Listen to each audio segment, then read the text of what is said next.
Қалдарыңыз қалай? Өзімше осылай переходпен киімімді ауыстырдым. Таңертеңгі шайлардың бәрін беріп болғаннан кейін кепкен түнде жуып жатқан ыдыстарды жинастырып бастадым. Терезенің алды, мына шкафтың үсті деген барлығы ыдысқа толып қалыпты. Түнде барлығын жуып жатсаң да таңертең ыдыс деген толып тұрады. Чай бар, каша бар, ыдыстардың барлығын жиналып қалады барлығы. Үлкен ұлым мектепте, күйеуім жұмыста.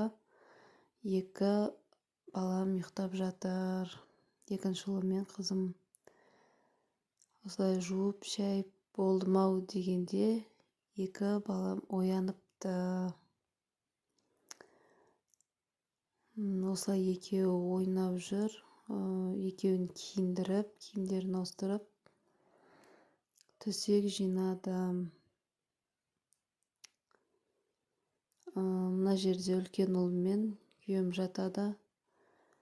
Осы жердің төсегін жинап, диван ұстап қойдым. Одан кейін екінші комнатаны, бұл жерде мен екі баламмен жатамын. Осы жердің төсегін жинадым. Осылай жерде жатамыз, өйткені диванға сыймаймыз үшеуміз. Оның үстіне қызым аунайды. Мына комнатаның шыр айланып жатады түнде. Осындай бір-екі көрпені тастап қойдым. Түсте қызым ұйықтайды. Үйде нан бітіпті. Тезірек түске дейін нан пісіре салайын деп нан ашытып қойдым.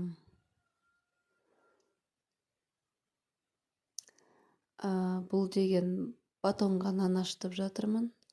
Рецептін кешке шығарамын. Егер қызық болса, осындай жұмсақ, әп-әдемі болып пісті. Мынау біздің обедіміз, тауықтың еті мен картошка. Капустаны бұқтырып қойдым. Шашылған жерді пылесостай салайын деп кухнядан бастап едім. Мини-уборка болып кетті. Бар жақты пылесостап шықтым. Қызым ұйықтағаннан кейін кухня, прихожканың есігінің алдын кішкене полдарын бір-бір сүртіп шықтым. Түсте ұлым келді. Обедімізді іштік. Түстен кейін осындай стиралкадан киімдерді шығарып, жайып алдым. Ал кешке сиыр сауып, ыдыстарға құйып қойдым.